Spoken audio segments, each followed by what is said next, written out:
So I wonder how Mr. and Mrs. Zebedee are doing. Have you been wondering that as much as I have? The last time I was in this pulpit, Jesus was in the process of calling his disciples. You remember, don't you? Follow me, Jesus said. Follow me, he said to these two sets of siblings. The first pair of siblings, Simon and Andrew. Follow me, he said to them. And then to the second set of siblings, James and John. They were mending their nets with their father. Follow me, Jesus said to the Zebedee kids. Get behind me. Come behind me. And they followed, leaving Mr. Zebedee in the boat. Poor Mr. Zebedee. Well, we're not certain how much time has passed, but James and John left. They are gone. And I wonder if Mr. Zebedee is out on his front porch thinking, just what are James and John up to right now? And I wonder if this Jesus fella ever amounted to anything. Well, today Jesus is in full swing. He is in full swing. And who are with him? Yep. We continue the story today. Those same four disciples. If Andrew and Simon, if James and John did not know who they were following at the time they were called to follow, they certainly have a sense of who Jesus is today. Remember, it's Epiphany. And Epiphany is all about how Jesus is revealing God in the world. And today, Jesus is like a firework. And we get a full-blown glimpse of how God is going to show up and show out in the person of Jesus. So in our gospel story, Jesus is having quite a day. He is busy. And it reminds me of a busy day at church. Can you show me the church? Can you show me some love? Can I take a look at those windows? How do you get in? Which way is the Capitol? Can I talk to somebody? Can you help me with my rent? Can you help me make sense out of what's happening in the world? Can you heal me? Jesus is having a busy day. But it doesn't start out that way. At first, he's simply hanging out, traveling with those four disciples that he called just a few days ago, and they need to stop off at the disciples' house, maybe to do some laundry or eat a bologna sandwich or something.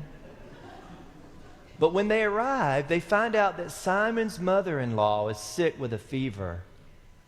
And then it simply says, as it's recorded in Mark, Jesus heals her. But pay attention to the way that Mark says it. Mark says that Jesus takes her by the hand and lifts her up. Now, you know there's something going on here. Got to dig around just a little bit. Because it would make sense if you immediately thought of the resurrection here. She is taken by the hand and lifted up. Now, the next thing she does is she begins to serve. And I know what you're thinking.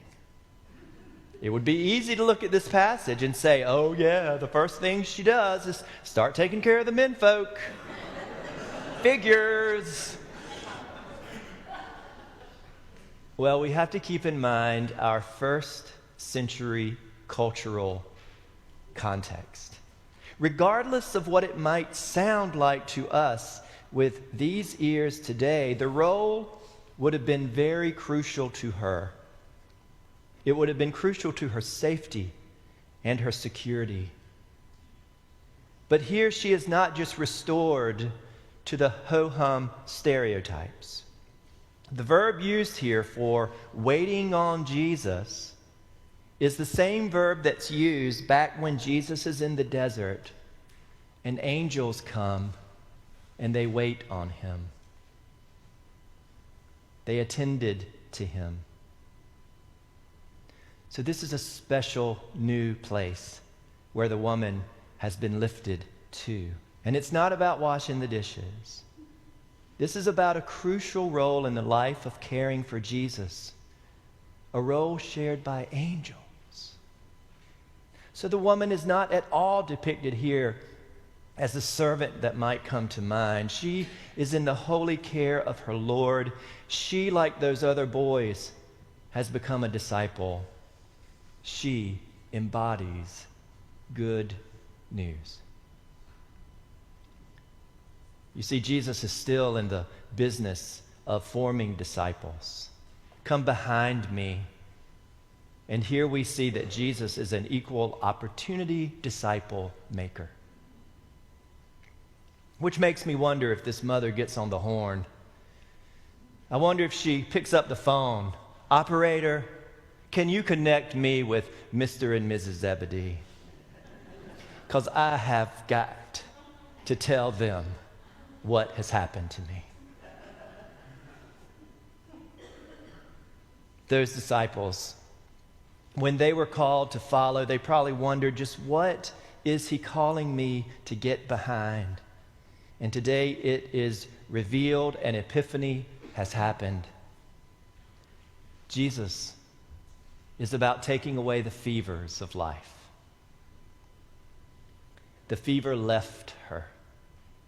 The fever left her. Just one more little word study. That verb left, to leave behind, is used in Mark several times at the beginning. And it's used when Jesus wants someone to leave behind something that is not necessary anymore. Leave behind an unuseful identity. Leave behind a damaging stereotype. Leave behind something that's holding you back. Leave behind something that's keeping you from growing. The fever left her. Her old life left her. And a new sense of identity has the space to move right in. So word spreads. Word spreads, and by evening, people are bringing feverish people to Jesus. God only knows how many people there were. Moms and dads, kids and children, siblings and sisters and brothers, friends and lovers. They are bringing their hopes to Jesus, and Jesus is lifting them up, up, up. Again, it reminds me of how we are called to be church. We certainly have our busy days, don't we, Carter? We set up ministries that feed people and teach people and welcome people. We try to reduce the feverish systems that keep people sick and unable to serve. We try to temper the feverish stereotypes about people. Give people a chance, people. We try to reduce other feverish things. We host a tax clinic in our building that helps people wade through that complicated, feverish part of every single April that besets us. And we hope it saves them some money and just a few gray hairs. And like Jesus, we reduce the fevers of noise and anxiety. And we go away to pray, just like Jesus tried to do, not successfully, I might add. He was hunted down. So, we try to create opportunities for people to take care of themselves and learn about themselves and grow. And so, as the church, we gather to think about things we might not have time to think about. We reclaim as important what the rest of the world throws aside. And we cultivate space to watch and wonder, watching for the holy things, wondering about the mysterious. This is what the disciples are putting into place as they get behind Jesus and follow him into the first of many, many busy, busy, busy days. Hello, is this Mr. Zebedee? Well, I have to tell you, Your sons were just at my house. And let me tell you, and I'm not 100% sure how it happened, but they were a part of something that changed my life.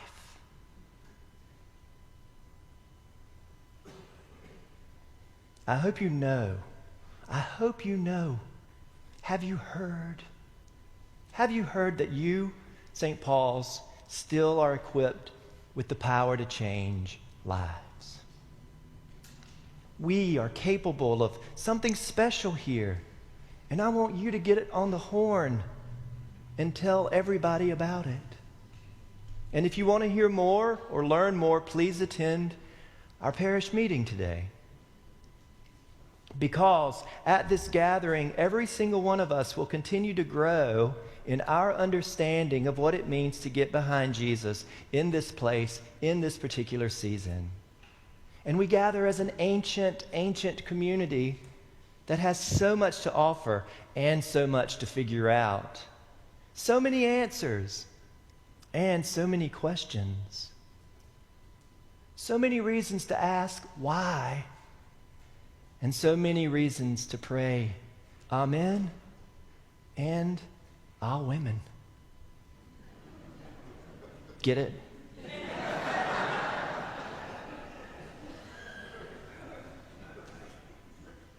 But it always begins the same way. First, we follow, and then Jesus will lead us to the need. And always, at the end and even at the beginning, is resurrection, the opportunity to rise and serve. So I'm going to conclude with a prayer. And it's a prayer for the evening. And it's stuck back there in the additional prayers. But you might recognize it.